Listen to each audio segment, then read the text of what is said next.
اعوذ باللہ من الشیطان الرجیم، بسم اللہ الرحمن الرحیم۔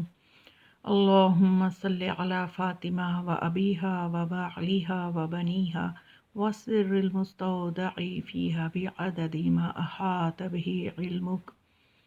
آج میں آپ سب کو ایک خوبصورت طریقہ ہدیہ کرنا چاہتی ہوں توسل کے حوالے سے، کہ ہم بارگاہ الہی میں اپنی پریشانیوں کو دور کرنے کے لیے کس طرح سے وسیلہ بنائیں اور کیسا وسیلہ بنائیں، کیا انداز ہونا چاہیے اس وسیلے کا کہ خدا ہماری پریشانیوں کو دور کرے اور اس وسیلے کی برکت سے ہماری حاجات بھی مقبول ہوں۔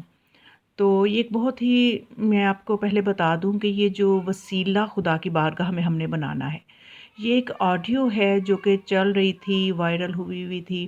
اور میں نہیں جانتی وہ خاتون کون ہے، اور وہ مطلب اس میں یہ ایسا ہے کہ انہوں نے جو طریقہ بتایا ہے، میں اس کا وزن آپ کو بتانا چاہتی ہوں کہ توسل کا جو وہ خاتون طریقہ بتاتی ہیں وہ بہت ہی مؤثر ہے۔ اور میں یہ نہیں کہتی کہ یہ شریعت میں کسی معصوم سے مروی ہے، کیونکہ بہت سی چیزیں ہوتی ہیں جو خدا انسان کو اس کی معرفت کی وجہ سے، محبت کی وجہ سے عطا کرتا ہے۔ مثلاً جیسا کہ خدا کا شکر ادا کرنے کے لیے بہت زیادہ جب انسان محسوس کرتا ہے کہ مجھے خدا نے اتنی نعمتیں دی ہیں کہ ایک ایک نعمت کا شکر ادا کرنے کے لیے بھی یہ عمر کم ہے، تو پھر اس وقت میرے ذہن میں یہ آیا کہ اگر ہم خدا کا اس طرح سے شکر ادا کریں کہ یا خدا تیرا لاکھ بار شکر، تیرا کروڑ بار شکر، یعنی اتنا شکر کہ جس کو گنا بھی نہ جا سکے، تو میرے ذہن میں ایک جملہ جو تھا وہ بن گیا، جو میں آپ کو ہدیہ کرتی ہوں کہ آپ بھی کبھی جب محسوس کریں، بلکہ ہمیں یہ ادا کرنا چاہیے جملہ کہ خدا کی نعمتوں کا شکر ادا کیا ہی نہیں جا سکتا۔ تو اس کے لیے میں نے یعنی وہ جو صلوات ہے بی بی فاطمہ سلام اللہ علیہا کی، جس میں کہ ہم نے شروع میں بھی میں اس کی تلاوت کی ہے، کہ جس میں ہم یہ کہتے ہیں کہ اے خدا اتنی صلوات بھیج فاطمہ سلام اللہ علیہا پر، ان کے بابا پر، ان کے بیٹوں پر، ان کے شوہر پر، کہ جتنا کہ ما احاط بھی ما بعدد ما احاط بھی علمک، یعنی اتنی تعداد میں کہ جتنا تیرا علم ہے اتنی احاطہ کی ہوئی صلوات، یعنی خدا کے علم کا تو کوئی احاطہ کر ہی نہیں سکتا، کوئی اس کی حد ہے ہی نہیں، یعنی اتنی صلوات۔ تو اگر ہم یوں کہہ دیں اللہم لک الشکر بعدد ما احاط بہ علمک، کہ اے خدا تیرا اتنا شکر، کہ اتنی تعداد میں شکر کہ جتنا تیرا علم ہے، تو اس کا مطلب یہ کہ ہم نے اپنی کوشش سے ایک کوشش کی کہ ہم اللہ کی نعمتوں کا کم از کم اس طرح سے شکر ادا کریں۔ تو اسی طرح سے یہ جو توسل کا ایک طریقہ ہے، یہ کسی معصوم سے مروی نہیں ہے، کوئی شریعت میں معین نہیں ہے، لیکن عقل تسلیم کر رہی ہے کہ اس میں کوئی حرج نہیں ہے۔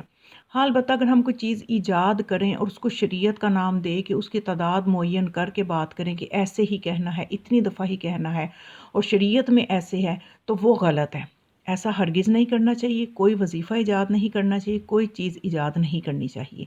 لیکن اگر کوئی تعداد معین نہ کریں اور یہ نہ کہیں کہ یہ شریعت کا حصہ ہے، بس یہ کہیں کہ یہ ایک طریقہ ہے کہ جس سے کچھ تسلی ہو جائے کہ اس طرح سے ہم کر لیں،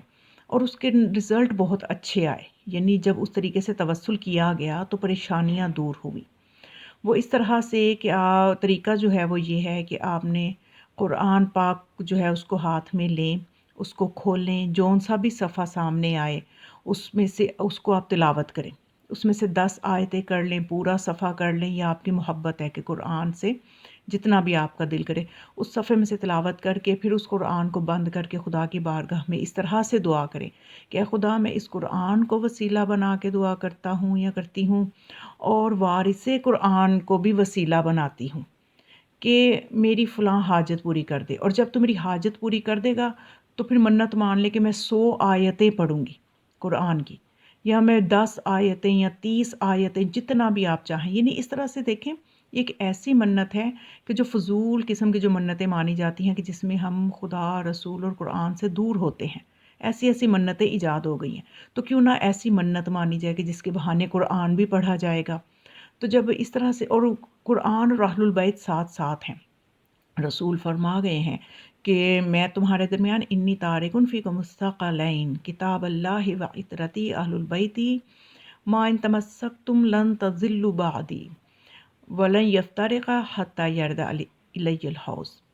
کہ یعنی یہ قرآن اور اہل البیت ساتھ ساتھ ہیں، تو ہم صرف اہل البیت علیہم السلام کو تو وسیلہ بناتے ہیں، اور اگر اس انداز سے بنائیں کہ ہم قرآن کو بھی ساتھ وسیلہ بنائیں اور وارثان قرآن کو بھی وسیلہ بنا کے جب خدا کی بارگاہ میں دعا کریں گے، اور پھر منت بھی ایک ایسی ہوگی کہ جس سے اللہ اور آل رسول راضی ہوں گے، رسول بھی راضی ہوں گے کہ اس میں قرآن ہی پڑھنے کی منت مانی جائے گی، تو یقیناً ایسا وسیلہ خدا کی بارگاہ میں پسندیدہ بھی ہوگا، اور ہماری دنیا اور آخرت کی برکتیں بھی اس میں ہوں گی، اور ہماری حاجات بھی پوری ہوں گی۔ اور اس خاتون کے مطابق جنہوں نے یعنی یہ ویڈیو تھی جن کی، میں نہیں جانتی ان کو، لیکن میں اس بات کو تائید کرتی ہوں کہ انہوں نے جب یہ کہا کہ جن جن کو یہ وسیلہ بتایا ان کی حاجات پوری ہوئیں، تو پھر میں نے سوچا کہ کیوں نہ جتنے بھی آپ سننے والے ہیں آپ کے بھی سماعتوں کے لیے ہدیہ کر دوں کہ اس طرح سے وسیلہ بنائیں، اور اس میں کوئی حرج بھی نہیں ہے، اور خداوند متعال ان بابرکت ہستیوں کے صدقے سے، قرآن اور قرآن ناطق کے صدقے سے ہماری مشکلات کو بھی آسان فرمائے۔ وما علیہ الا البلاغ ورحمۃ اللہ وعلیکم السلام ورحمۃ اللہ وبرکاتہ۔